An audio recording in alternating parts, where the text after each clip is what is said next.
144 വർഷങ്ങളിൽ ഒരിക്കൽ മാത്രം സംഭവിക്കുന്ന മഹാകുംഭമേളയ്ക്കായി ഉത്തർപ്രദേശ് ഇത്തവണ ഒരുങ്ങുന്നുവെന്ന് കേട്ടപ്പോഴേ നമ്മുടെ നാട്ടിലെ പല ഇന്റലക്ച്വൽ ബുദ്ധിജീവികളുടെ മനസ്സ് ചൊറിഞ്ഞുപൊട്ടി തുടങ്ങിയതാണ്. എന്നാൽ കുംഭമേളയിൽ പോയി ഞങ്ങളുടെ ശരീരം കൂടെ ചൊറിഞ്ഞുപൊട്ടാൻ ഞങ്ങൾ അനുവദിക്കില്ല എന്നൊരു തീരുമാനം ഇവർ അപ്പോൾ എടുത്തിരുന്നെങ്കിലും വെറുതെ ഈ കുംഭമേള ഒന്ന് കാണാം, കൗതുകം കൊണ്ട് മാത്രം അങ്ങോട്ടേക്ക് പോയിരിക്കാം എന്ന് പല വേട്ടാവളിയന്മാരും തീരുമാനിക്കുന്നു. അങ്ങനെ കുംഭമേളയ്ക്കായി അവരവിടെ പോകുന്നു. അവിടെയെല്ലാം ഈ ദുരന്തന്മാർ അലഞ്ഞു തിരിഞ്ഞ് നടക്കുന്നു. ആ നാടിനെ പറ്റി നമ്മുടെ മുഖ്യമന്ത്രി പിണറായി വിജയൻ ഡച്ച് മാതൃക പഠിക്കാൻ പോയതുപോലെ എന്തിനെന്നില്ലാതെ അവിടെയെല്ലാം പോയി പല കാര്യങ്ങളും കാണുന്നു, അന്തം വിടുന്നു, വായ പൊളിക്കുന്നു. അതിനുശേഷം ഒരു നെടുവീർപ്പിട്ട് നേരെ തിരിച്ചു വരുന്നു. കേരളത്തിലെ കമ്മിക്കുട്ടന്മാരുടെ കുംഭമേളയായിട്ടുള്ള, അതായത് ലൈറ്റ് കുംഭമേളയായിട്ടുള്ള ആ കുംഭമേള, അതാണ് നമ്മുടെ Mathrubhumi literature festival. Literature festival എന്ന പേര് മാത്രമേ ഇതിനുള്ളൂ. അവിടെ പ്രചരിപ്പിക്കുന്നത് മുഴുവനും ചരിത്രത്തെ വളച്ചൊടിക്കലും ഹിന്ദു വിരുദ്ധത പടർത്തലും മാത്രമാണ് എന്നുള്ളതാണ് പ്രധാനപ്പെട്ട കാര്യം. അവിടെ ചെന്നിരുന്നുകൊണ്ട് മതത്തിലെ അല്ലെങ്കിൽ ഹിന്ദു മതസ്ഥർ പരമപവിത്രമായി കാണുന്ന ഈ കുംഭമേളയെ അപമാനിക്കുന്നു. അവിടെ കുളിച്ചു കഴിഞ്ഞാൽ ചൊറിഞ്ഞു പൊട്ടും എന്നൊക്കെ ഈ ദുരന്തന്മാരും ശുംഭന്മാരുമായിട്ടുള്ള ആൾക്കാർ അവിടെ ഛർദ്ദിച്ചു വെക്കുന്നു. കുംഭമേള തുടങ്ങിയപ്പോൾ തന്നെ നമ്മൾ അഭിമുഖീകരിക്കുന്ന ഒരു പ്രധാനപ്പെട്ട പ്രശ്നമുണ്ട്. സോക്കോൾഡ് ബുദ്ധിജീവികളാണ് ഞങ്ങൾ, ഹിന്ദുക്കളുടെ കൂടെ കൂടിക്കഴിഞ്ഞാൽ ഞങ്ങൾക്ക് ആ ബുദ്ധിജീവി പട്ടം നഷ്ടപ്പെടുമോ എന്ന് വിചാരിച്ചിരിക്കുന്ന ഈ ബുദ്ധിജീവികൾ കുംഭമേള എന്തിനാണ് നടത്തുന്നത്? ഈ കുംഭമേള നടന്നു കഴിഞ്ഞാൽ നിങ്ങൾക്ക് നിങ്ങളുടെ കാഴ്ചപ്പാടിൽ എന്തെങ്കിലും മാറ്റം വരുമോ എന്നൊക്കെയുള്ള ചോദ്യങ്ങൾ അഭിമുഖീകരിക്കാൻ തുടങ്ങി. ഹിന്ദുക്കൾക്കാണെങ്കിൽ മതപരമായിട്ടുള്ള ജ്ഞാനം എന്ന് പറയുന്നത്, അല്ലെങ്കിൽ നോളജ് എന്ന് പറയുന്നത് 7 അയലത്തുകൂടെ പോയിട്ടില്ലാത്തത് കൊണ്ട് ഈ ചോദ്യങ്ങൾക്കൊക്കെ മുമ്പിൽ പകച്ചു നിൽക്കാൻ മാത്രമേ ഹിന്ദു എന്ന് പറയുന്ന വിഭാഗത്തിന് സാധിച്ചിട്ടുള്ളൂ. നമ്മുടെ മക്കൾക്കും നമ്മൾ ഇത് പകർന്നു കൊടുക്കാൻ തയ്യാറായിട്ടില്ല. അതുകൊണ്ട് തന്നെയാണ് ഇവരുടെ ഈ പല ചോദ്യങ്ങളുടെ മുമ്പിൽ നമ്മൾ പകച്ചു നിൽക്കുന്നത്. അങ്ങനെ പകച്ചു നിൽക്കാൻ താല്പര്യമില്ലാത്തവർ അവരുടെ കൂടെ കൂടി ഈ കുംഭമേളയെ അധിക്ഷേപിക്കുകയും ഞാനും അവരുടെ ഗ്യാങ് ആണ് എന്ന് പറയുകയും പഞ്ചാബി ഹൗസിൽ കൊച്ചിൻ ഹനീഫ പറയുന്നത് പോലെ ഫയൽമാൻ ജയിച്ചേ എന്ന രീതിയിൽ അവരുടെ കൂടെ നടിക്കുകയും ഞാനും ഒരു ഇന്റലക്ച്വൽ ബുദ്ധിജീവിയായി മാറി എന്ന ആ ഒരു കാഴ്ചപ്പാടിൽ അഭിരമിക്കുകയും ചെയ്യുന്നു. ഇനി നമ്മളെല്ലാം പ്രധാനമായിട്ടും കേൾക്കുന്ന ഒരു ചോദ്യമാണ്, എന്താണ് ഈ കുംഭമേള? ഞാൻ കുംഭമേളയെക്കുറിച്ച് വാർത്ത എടുത്തു തുടങ്ങിയപ്പോൾ പ്രധാനമായിട്ടും കേട്ടിരുന്ന ഒരു കാര്യമാണ്, കുംഭമേളയെക്കുറിച്ച് എന്തിനാണ് വാർത്ത എടുക്കുന്നത്? ഈ കുംഭമേളയിൽ പോയി മുങ്ങിക്കഴിഞ്ഞാൽ എന്റെ കാഴ്ചപ്പാടിൽ എന്തെങ്കിലും മാറ്റം വരുമോ? ജാതി മതങ്ങളെക്കുറിച്ചുള്ള കാഴ്ചപ്പാടിൽ, മനുഷ്യത്വത്തെക്കുറിച്ചുള്ള കാഴ്ചപ്പാടിൽ, അറിയാമല്ലോ മാനവീയതയാണ് ഇവരുടെ ഏറ്റവും വലിയ വിഷയം എന്ന് പറയുന്നത്. ആകാശത്തേക്ക് വാണം വിട്ടാൽ പട്ടിണി മാറുമോ എന്ന് ചോദിച്ച ടീമാണ്. തൊഴിൽ തിന്നുന്ന ബഗൻ എന്ന് പറയുന്ന പുസ്തകം എഴുതിയ ടീമാണ്. ഇങ്ങനെയുള്ള ആൾക്കാർ ചോദിക്കുകയാണ്, കുംഭമേളയിൽ പോയി മുങ്ങിക്കഴിഞ്ഞാൽ നിങ്ങളുടെ കാഴ്ചപ്പാടിൽ എന്ത് മാറ്റമാണ് സംഭവിക്കുക? അത് പ്രധാനമായി ജാതി മത രാഷ്ട്രീയങ്ങളുടെ കാഴ്ചപ്പാടിൽ എന്നുള്ള ഒരു ചോദ്യമാണ് ഇവർ പലപ്പോഴായി പല ആൾക്കാരോട് ചോദിച്ചിരിക്കുന്നത്. ഞാനും ആ ചോദ്യം അഭിമുഖീകരിക്കേണ്ടി വന്നു. യഥാർത്ഥത്തിൽ എന്തൊരു മണ്ടത്തരമായിട്ടുള്ള അല്ലെങ്കിൽ എന്തൊരു വിഡ്ഢിത്തം തുളുമ്പി നിൽക്കുന്ന ഒരു ചോദ്യമാണ് ഇത് എന്നുള്ളത് ഇതിനെക്കുറിച്ച് അറിയാവുന്നവർക്ക് മനസ്സിലാവും. കാരണം 1ാം ക്ലാസ്സിൽ പഠിക്കുന്ന വിദ്യാർത്ഥിയോട് MBBS സിലബസിനെ കുറിച്ച് ചോദിക്കുന്നത് പോലെയാണ് കുംഭമേളയിൽ പോയി മുങ്ങിക്കഴിഞ്ഞാൽ നിങ്ങൾക്ക് എന്ത് ലഭിക്കും എന്നുള്ള ചോദ്യം ഇവർ ചോദിക്കുന്നത്. പ്രധാനപ്പെട്ട ഒരു കാര്യം എന്ന് പറയുന്നത്, എല്ലാ മതങ്ങൾക്കും വൈകാരികം, അതായത് ഇമോഷണൽ ആയിട്ടുള്ള ഒരു തലവും ഇന്റലക്ച്വൽ ആയിട്ടുള്ള ഒരു തലവുമുണ്ട്. ഈ വൈകാരികമായിട്ടുള്ള തലത്തിലൂടെ നമ്മൾ അതിനെ സമീപിച്ചാൽ മാത്രമേ അതിന്റെ ഇന്റലക്ച്വൽ ആയിട്ടുള്ള തലത്തിലേക്ക് നമുക്ക് എത്താനായിട്ട് സാധിക്കുകയുള്ളൂ. ഇത് കേൾക്കുമ്പം ചിലർക്കെങ്കിലും മനസ്സിലാകാത്ത ഒരു സാഹചര്യം ഉണ്ടാകും. കുറച്ചുകൂടെ ലൈറ്റ് ആയിട്ട് പറഞ്ഞു തരാം. അതായത് നമ്മൾ ഒരു പ്രണയബന്ധത്തിൽ അകപ്പെടുമ്പോൾ നമ്മൾ ആദ്യം ആ പ്രണയബന്ധത്തെ സമീപിക്കുന്നത് വൈകാരികമായിട്ടാണ്. വൈകാരികമായിട്ട് നമ്മൾ ആ പ്രണയബന്ധത്തെ സമീപിക്കുന്നു. ആ ഒരു ഫാന്റസി വേൾഡിൽ നമ്മൾ അഭിരമിച്ച് നടക്കുന്നു, സ്വപ്നങ്ങൾ നെയ്യുന്നു, കൊട്ടാരങ്ങൾ പണിയുന്നു. സ്വപ്നങ്ങളിൽ ശങ്കർ സിനിമകളിലെ പോലെ ബ്രഹ്മാണ്ഡമായിട്ടുള്ള ഡാൻസ് സീനുകളും മറ്റു കാര്യങ്ങളും എല്ലാം ഉണ്ടാകുന്നു. അങ്ങനെ അഭിരമിച്ച് നടക്കുമ്പോഴാണ് ആ പ്രണയം സാക്ഷാത്കരിക്കപ്പെടുന്നത്, ആ പ്രണയം വിവാഹത്തിലേക്ക് എത്തുന്നത്, ആ പ്രണയം വിവാഹത്തിലേക്ക് അടുക്കുന്നു. അങ്ങനെ വിവാഹം കഴിച്ചു കഴിയുമ്പോഴാണ് യഥാർത്ഥത്തിലുള്ള റിയാലിറ്റിയിലേക്ക് നമ്മൾ എത്തുന്നത്.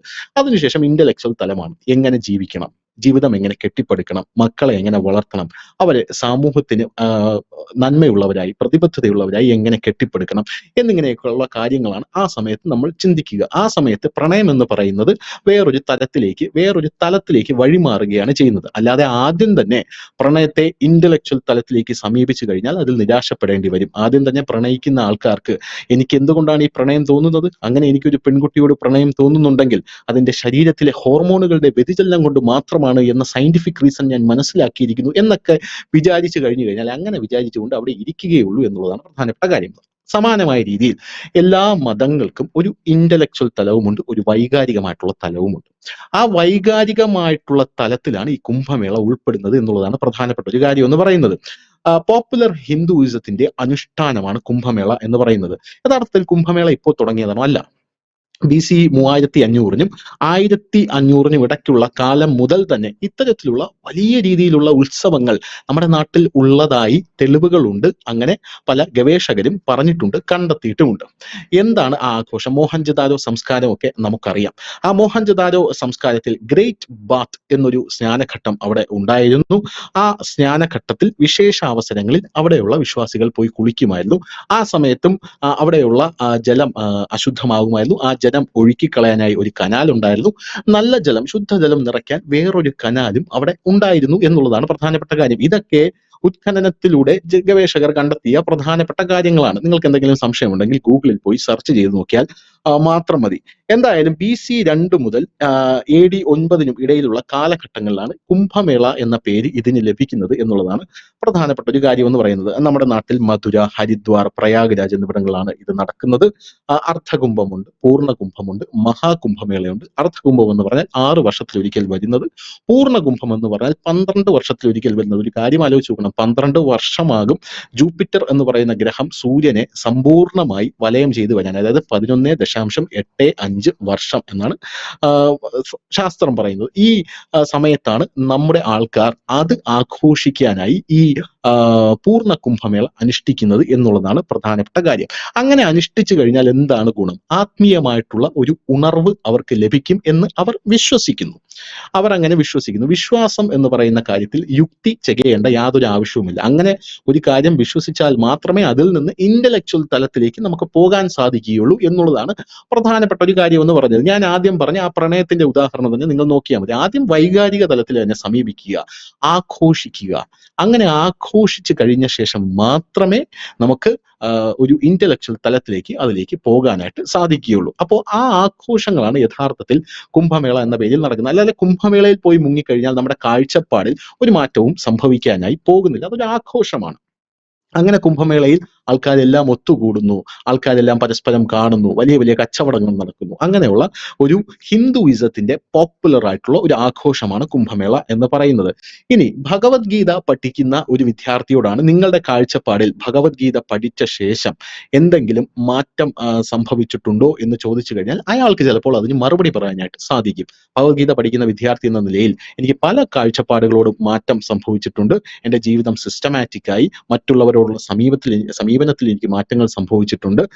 യഥാർത്ഥത്തിൽ ഹിംസയെക്കുറിച്ച് എനിക്ക് എന്താണ് എൻ്റെ കാഴ്ചപ്പാടിലുണ്ടായ മാറ്റങ്ങൾ, അങ്ങനെയൊക്കെ പല കാര്യങ്ങളും ഗീത പഠിക്കുന്ന ഒരാൾക്ക് ചിലപ്പോൾ പറയാനായി സാധിച്ചെന്നിരിക്കും. അല്ലാതെ കുംഭമേളയിൽ പോയി ആ വെള്ളത്തിൽ മുങ്ങിക്കുളിച്ച് ആനന്ദിച്ച് ഒരു ആത്മീയ ഉണർവ് നേടി വരുന്ന ഒരാൾക്ക് കാഴ്ചപ്പാടിൽ ഒരു മാറ്റവും സംഭവിക്കാനായി പോകുന്നില്ല എന്നുള്ളതാണ് പ്രധാനപ്പെട്ട ഒരു കാര്യം എന്ന് പറയുന്നത്. പക്ഷെ ഈ ഭഗവത്ഗീത പഠിക്കുന്ന ആൾക്കാർക്ക് പല മാറ്റങ്ങളും സംഭവിക്കും എന്ന് പറയുമെങ്കിലും കമ്മികളൊന്നും ഭഗവത്ഗീത പഠിക്കാതിരിക്കുന്നതാണ് നല്ലത്. കാരണം ഭഗവത്ഗീത ഭഗവാൻ അർജുനന് ഉപദേശിച്ചു കൊടുക്കുന്ന സമയത്ത് അർജുനൻ മാത്രമല്ല ധൃതരാഷ്ട്രർ കൂടെയാണ് യഥാർത്ഥത്തിൽ ഭഗവത്ഗീത സഞ്ജയനിലൂടെ ശ്രവിച്ചത്.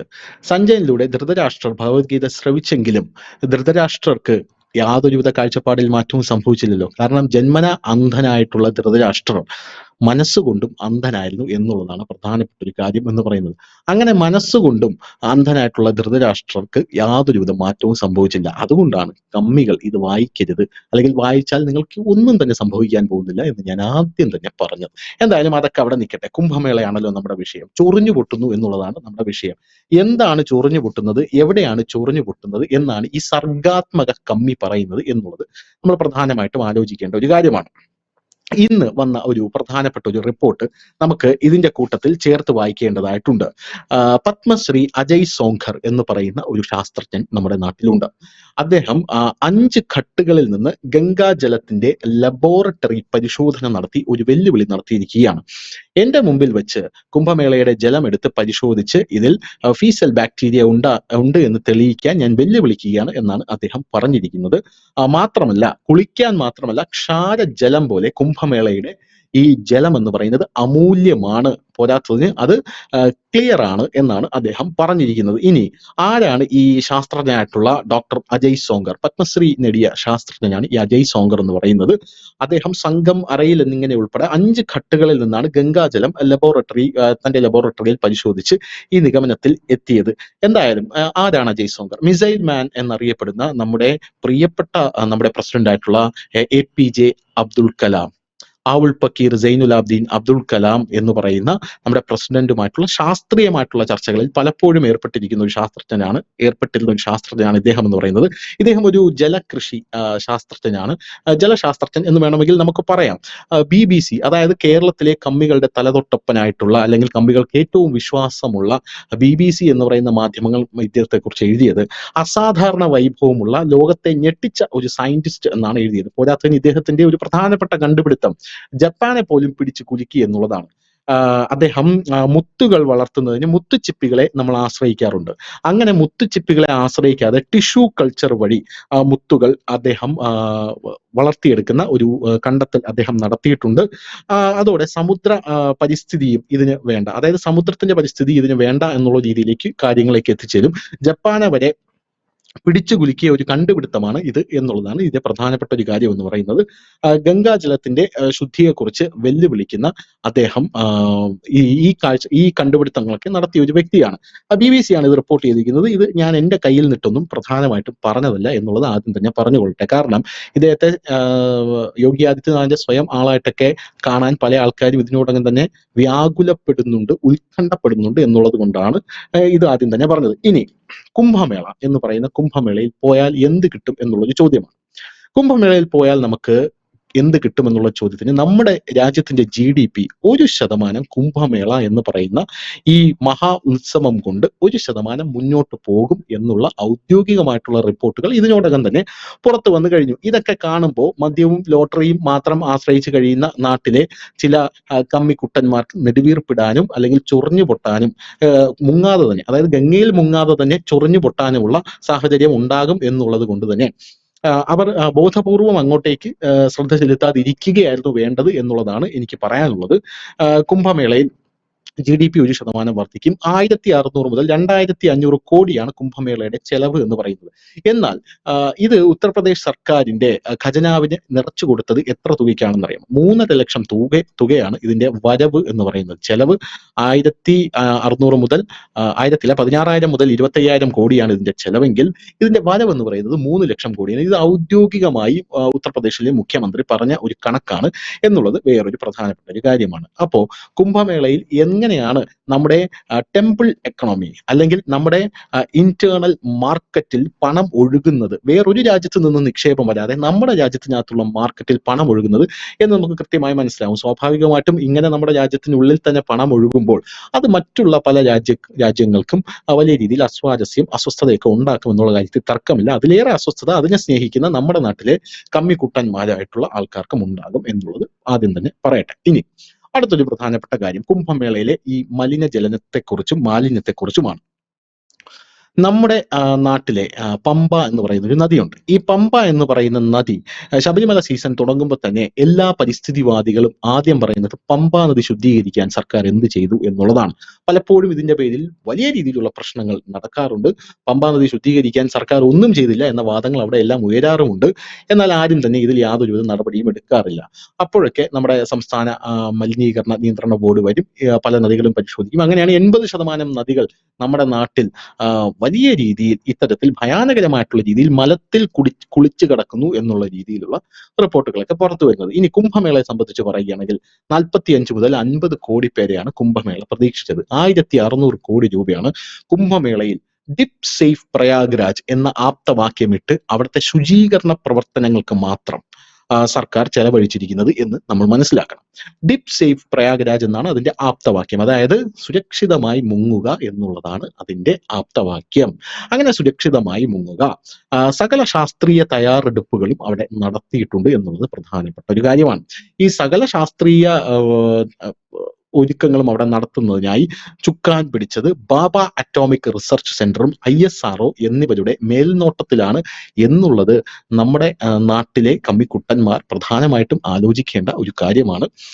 അങ്ങനെ അവരുടെ നേതൃത്വത്തിൽ ഡിപ് സേഫ് പ്രയാഗ്രാജ് എന്ന് പറയുന്ന ഈ ഒരു പദ്ധതി 1600 കോടി ചിലവിൽ നടപ്പാകുന്നു. 1.5 ലക്ഷം ബയോ ടോയ്ലറ്റുകളാണ് അവിടെ യോഗി സർക്കാർ നിർമ്മിച്ചു കൊടുത്തത്. 1.5 ലക്ഷം ബയോ ടോയ്ലറ്റുകൾ ആണ് യോഗി സർക്കാർ അവിടെ ജനങ്ങൾക്കായി നിർമ്മിച്ചു കൊടുത്തത്. അല്ലാതെ അവിടെ ഈ നവകേരള ബസ്സിലെ പോലെ മന്ത്രിമാർക്ക് വിസർജിക്കാനായിട്ടുള്ള ടോയ്ലറ്റുകളല്ല യോഗി നിർമ്മിക്കുന്നത്. അല്ലെങ്കിൽ വടം കെട്ടിത്തിരിച്ച് ജനങ്ങളെ ഒരു ഭാഗത്ത് നിർത്തിയിട്ട് രാജാവിനെ പോലെ ഒരു സ്ഥലത്ത് ഇരിക്കുന്ന ഒരു നിലപാടല്ല. ആൾക്കാരെ ഇരുത്തിയിട്ട് യോഗി നിന്ന് പരാതി കേൾക്കുന്ന ഒരു സാഹചര്യമാണ് അവിടെ ഉള്ളത്. അതുപോലെ തന്നെ യോഗി ആദിത്യനാഥ് അവിടെയുള്ള ആൾക്കാർക്ക്, വരുന്ന ആൾക്കാർക്ക് ബാത്റൂം നിർമ്മിച്ചു കൊടുക്കുന്ന ഒരു സാഹചര്യമാണ് അവിടെ ഉള്ളത്. അങ്ങനെ 1.5 ലക്ഷം ടോയ്ലറ്റുകൾ, ബയോ ടോയ്ലറ്റുകൾ മാലിന്യം പോകുന്നത് കൺസീൽഡ് സിൻടെക്സ് ടാങ്കുകളിലാണ്. ഈ ബയോ ടോയ്ലറ്റുകളിൽ നിന്ന് 200 കിലോമീറ്റർ നീളമുള്ള പൈപ്പ് വഴിയാണ് ഈ മാലിന്യം കൺസീൽഡ് സിൻടെക്സ് ടാങ്കുകളിലേക്ക് എത്തുന്നത്. അതായത് അവിടെയുള്ള മണലിൽ ഒരു തരി പോലും സ്പർശിക്കാതെയാണ് ഇത് അവിടെ എത്തുന്നത് എന്നുള്ളത് നമ്മൾ മനസ്സിലാക്കിയിരിക്കണം. ഒരു തുള്ളി വെള്ളം പോലും മണലിൽ സ്പർശിക്കുന്നില്ല. 16 മില്യൺ ലിറ്റർ ടോയ്ലറ്റ് മാലിന്യവും 240 മില്യൺ ലിറ്റർ മലിനജലവുമാണ് അവിടെ സംസ്കരിക്കപ്പെടുന്നത് എന്നുള്ളത് ഇതിന്റെ ഔദ്യോഗികമായിട്ടുള്ള അടുത്ത കണക്കാണ്.